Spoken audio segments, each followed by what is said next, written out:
gelap, saudara. Itu orang Kristen nggak boleh. Saudara harus jelas lihat. Karena setiap kita dikasih dua mata. Mata jasmani dan mata rohani, saudara. Nah, tinggal lebih besar mana. Semakin saudara latih, yang saudara latih semakin tajam untuk melihat. Saudara, kadang-kala saya sebagai pendeta, konseling orang, saya pikir-pikir, Tuhan, ini berat banget untuk pulih. Kadang-kala ada orang yang saudara insomnia, saya ketemu, Pak, saya itu selama hidup ini gak bisa tidur. Bapak lihat di matanya hitam katanya. Loh, jadi kamu tidur jam berapa? Ya dia bilang jam 3, 2:30. Lalu jam 5 udah bangun, saudara.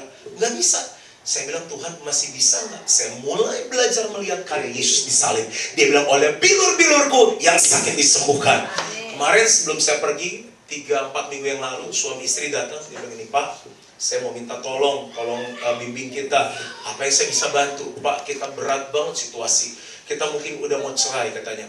Lalu apa lagi? Saya bilang, masalahnya keuangan Pak. Apa yang saya bisa bantu? Saya kredit cardnya 10 Pak. Lalu 10-10-nya nunggak semuanya, nggak bisa bayar. Itu debt collector, saudara, itu udah bolak-balik, saudara, sampai malu sama tetangga. Lalu saya bilang apa lagi? Uang sekolah nunggak, cicilan mobil nunggak, cicilan rumah nunggak. Ada lagi, saya bilang, istri saya gue punya kredit card Pak. Ada berapa? Cuma 4. Saya bilang, cuma? Itu 4 kalau satunya 20 juta, kali 4 berapa? 80 juta. Itu semuanya nunggak. Saudara, jadi kita bisa pulih nggak Pak? Saudara mata nggak jadi pendeta ditanya, saudara itu 10 kali berapa cicilan ini? Saya mau restructuringnya, saya biasa suka bantu. Saya senang bantu orang, oke. Saya bilang ini terlalu, ini mesti di-cut.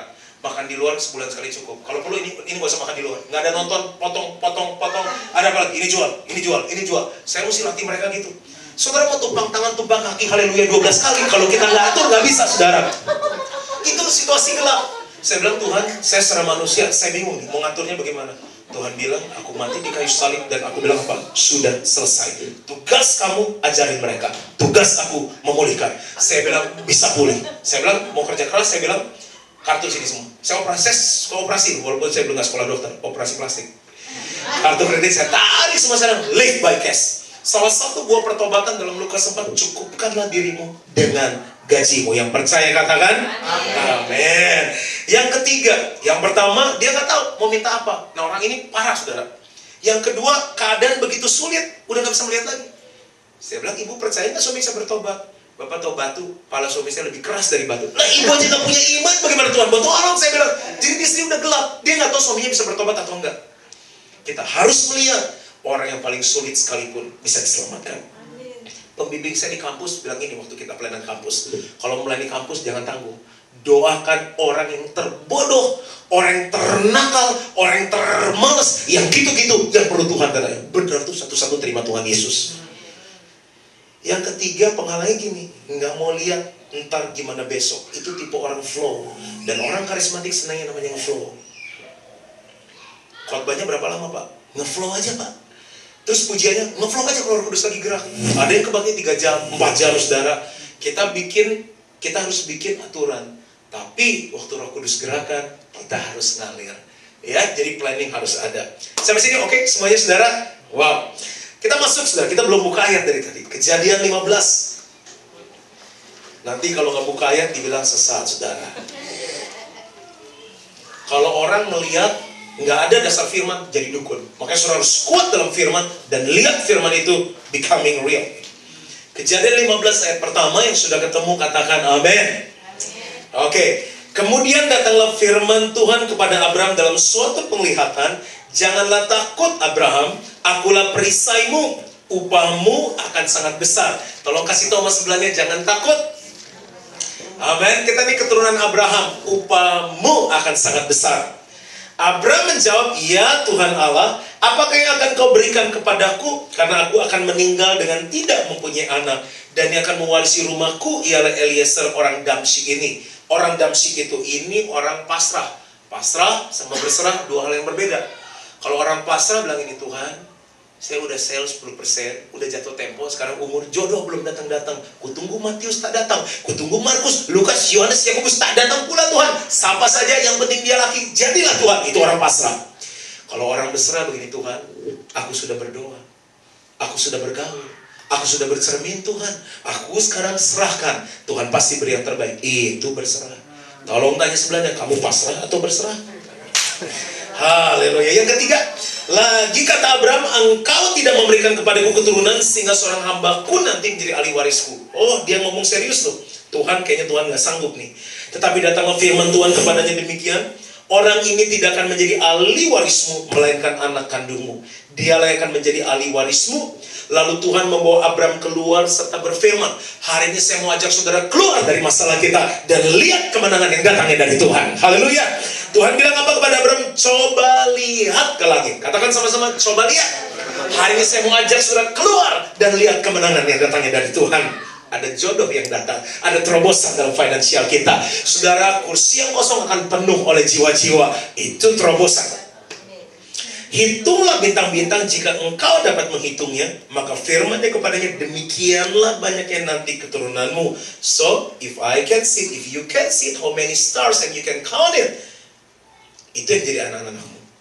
Ini statement itu, if you can see it, you can have it. Ayat 6 kita baca sama-sama. 2, 3. Lalu percayalah Abraham kepada Tuhan, maka Tuhan memperhitungkan hal itu kepadanya sebagai apa?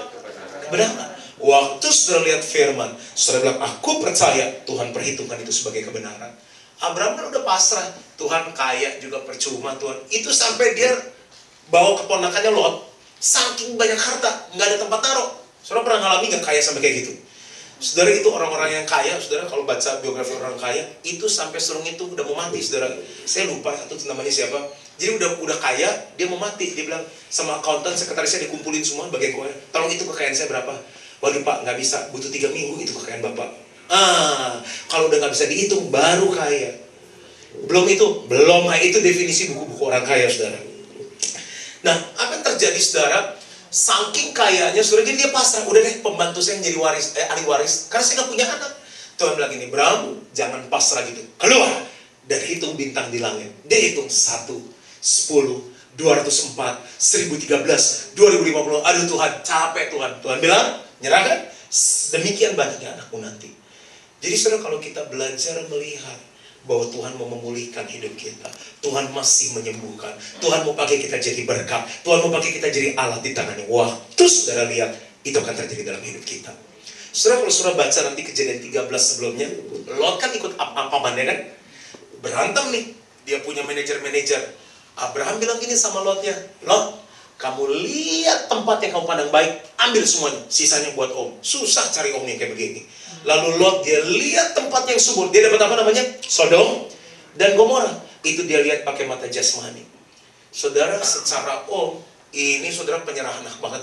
Ponakan ikut dia dari nggak ada apa-apa. Udah gede, saudara berantem gara-gara harta. Tapi waktu kita menyerahkan hak, waktu kita melihat dengan mata rohani, saudara, sedetik setelah dia kasih sama Lot, Tuhan bilang ini, Abraham, lihat ke timur, lihat ke utara, lihat ke selatan, lihat ke barat. Sepanjang kamu melihat, itu akan kuberikan kepadamu. Ada ayatnya lagi, saudara. Coba lihat. Saudara, hari-hari ini yang penuh dengan kesulitan, masihkah saudara dan saya mau melihat bahwa ada kemenangan yang datangnya dari Tuhan? Katakan sama-sama, nothing is impossible. Amen. Saudara, dalam kehidupan saya praktekkan hal ini. Saudara, ayah rohani saya itu ayah jasmani saya juga, saudara. Ada banyak pengajar yang masuk dalam hidup saya, ngelengkapi, tapi tetap Paulus bilang, kamu boleh punya banyak pengajar, tapi cuma ada satu Bapa di dalam kehidupanmu. Saudara, dia latih saya banyak hal. Waktu youth itu dia rintis, di rumah dia mimpin sel. Saya salut sama papa saya, dia baru ngerintis di Manado 3 tahun, saudara, udah mungkin 700 orang. Saudara, dia rintis anak youth, saudara, dia mulai itu dengan beberapa orang. Sekarang hanya dalam waktu beberapa bulan, saudara, udah 100 orang lebih. Itu anak youth yang mimpin mau 68 tahun. Saya pikir, papa saya khotbah apa ya? Dia bilang, nih Yuan, coba beliin kaos-kaos, beliin jeans-jeans yang kayak kamu, katanya. Saudara, dia mimpin youth 68 tahun. Dia selain saya youth, saudara, mungkin berapa tahun yang itu 5 orang. Saya mulai belajar, saya bilang, Tuhan, aku mau lihat youth ini nggak cuma 5. Sekarang youthnya udah ada 300. Itu youthnya, saudara. Waktu kita di Hanover, tahun berapa ya banknya? Kita sama-sama nih, orang-orang muda, masih umur 20-an. Di Hanover mulai dari jemaat. Dan kita harus gembalakan. Saya setiap kali lihat, musik gimana? Oh, antenanya jangan dipegang. Oke, thank you. Jadi saudara, saya mulai lihat, saya bilang setiap kursi yang kosong, setiap kali saya doa, saya tumpangin tangan, kursi